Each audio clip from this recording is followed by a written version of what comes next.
Assalamualaikum warahmatullahi wabarakatuh. Selamat pagi anak-anak, semoga kalian dalam keadaan sehat walafiat semuanya. Pada pertemuan kedua pelajaran seni lukis kali ini, kita akan membahas tentang prinsip-prinsip seni lukis dan juga aliran-aliran dalam seni lukis. Kita mulai dengan prinsip-prinsip seni lukis. Siapkan catatan kalian dan bisa langsung dicatat. Prinsip-prinsip seni lukis ada 7, yaitu 1. Kesatuan, 2. Keseimbangan, 3. Irama, 4. Komposisi, 5. Proporsi, 6. Gradasi, dan 7. Perspektif. Selanjutnya, apa yang dimaksud kesatuan? Kesatuan adalah unsur-unsur seni rupa yang saling berhubungan. Jadi, unsur satu dengan yang lain saling berhubungan membentuk suatu kesatuan. Yang kedua adalah keseimbangan. Artinya, objek mempunyai daya tarik yang sama pada setiap sisi dalam media gambar tersebut. Contohnya, kalian lihat gambar dalam video ini. Di sana ada lukisan naturalisme pemandangan ya. Di sisi kiri bawah ya ada pohon, di kanan juga ada pohon.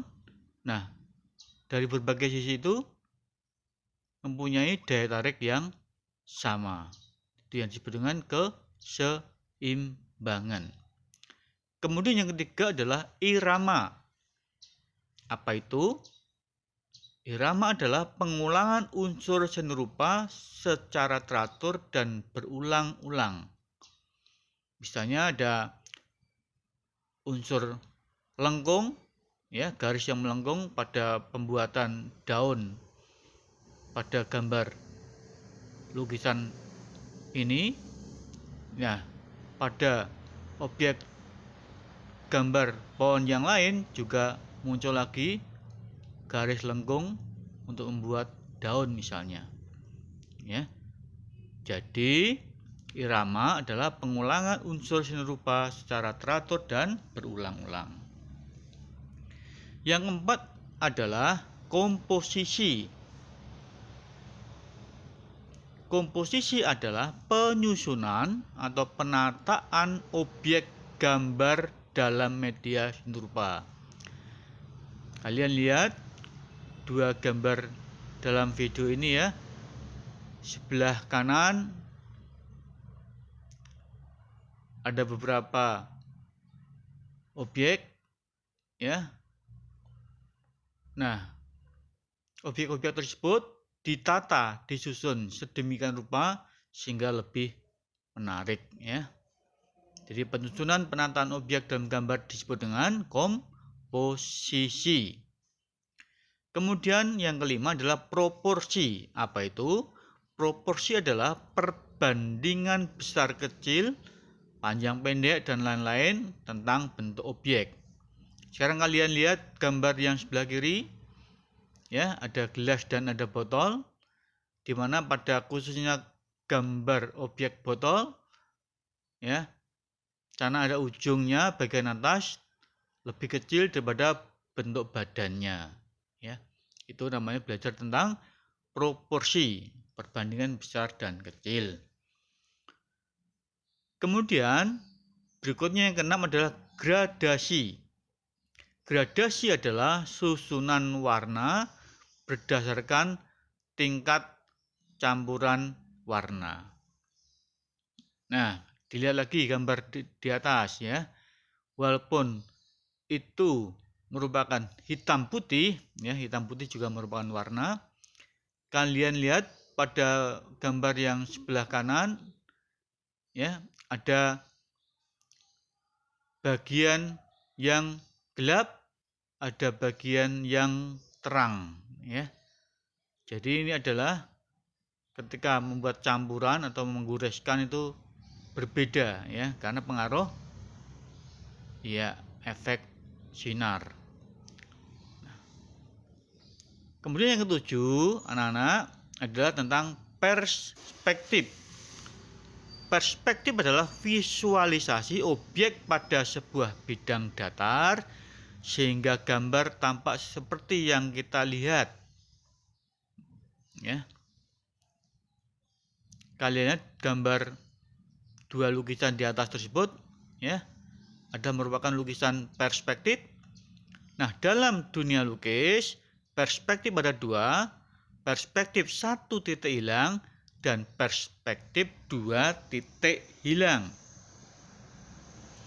Apa yang disebut dengan perspektif satu titik hilang adalah objek terlihat semakin jauh, semakin menuju pada satu titik dan kemudian hilang.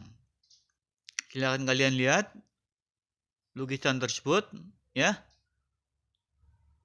Di sana ada tampak jalan, ya,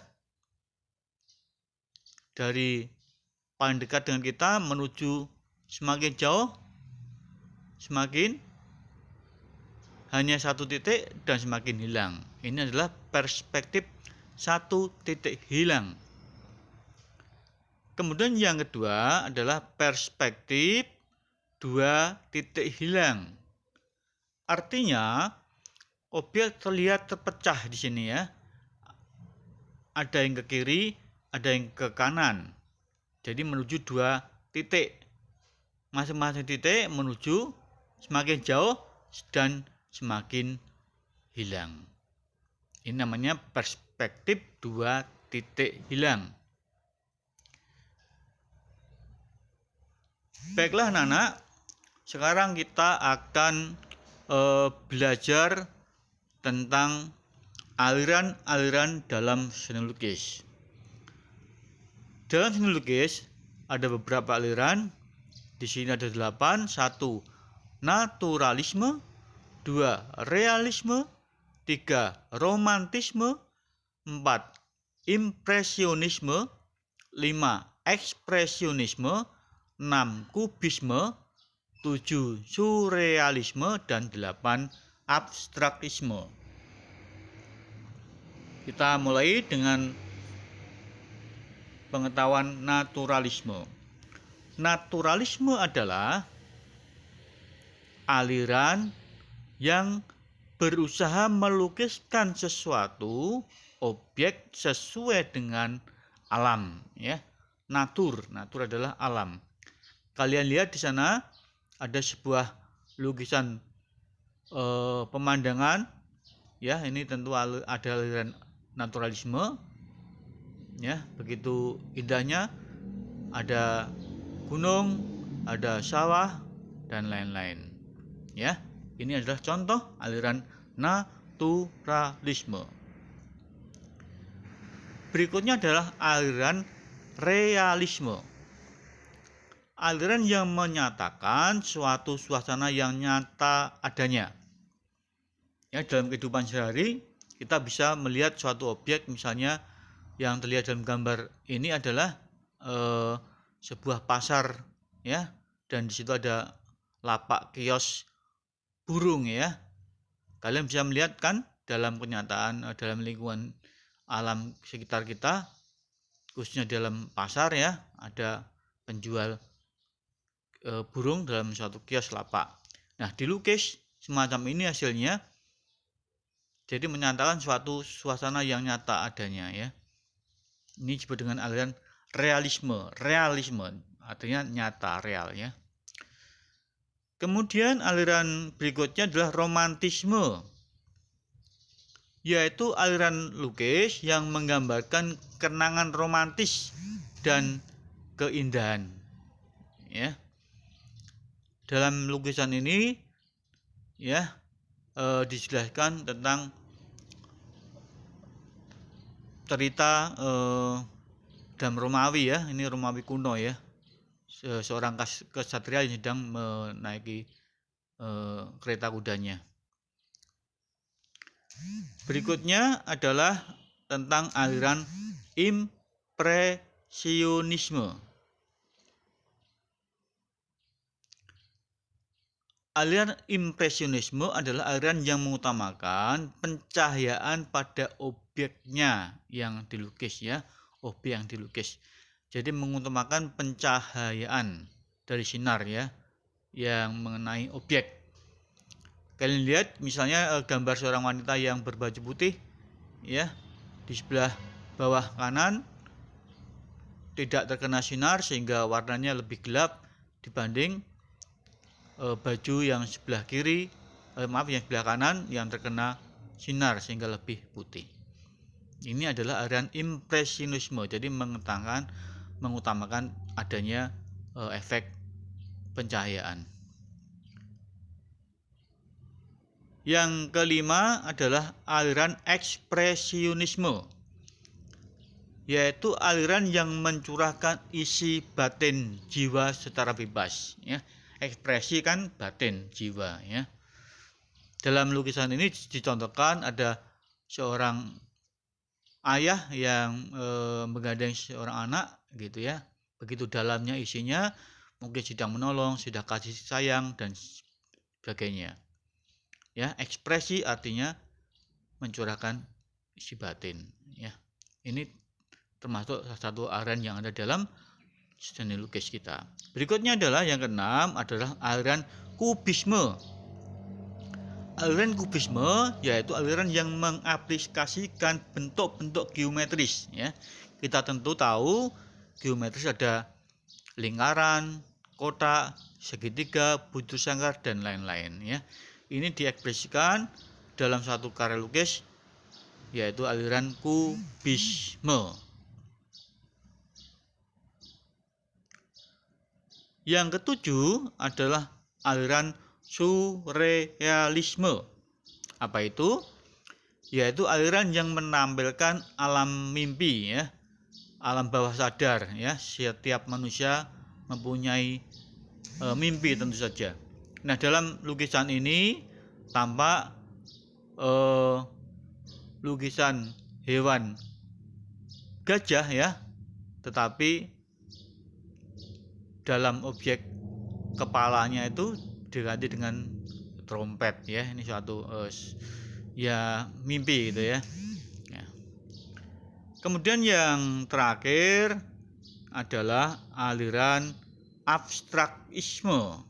Apa itu abstrakisme? Yaitu aliran yang menampilkan fantasi dan imajinasi secara bebas, ya. Fantasi, khayalan, imajinasi secara bebas. Pada aliran ini memang kadang-kadang penonton yang mengamati lukisan abstrakisme tersebut mungkin merasa kesusahan dalam menafsirkan apa isinya, ya. Nah, demikian anak-anak pembelajaran seni lukis pada pertemuan kedua kali ini. Silakan dicatat ulang bagi yang belum sempat mencatat, ya, untuk bahan pengetahuan kalian dan juga bahan dalam mengikuti ulangan harian yang kedua nanti. Terima kasih. Wassalamualaikum warahmatullahi wabarakatuh.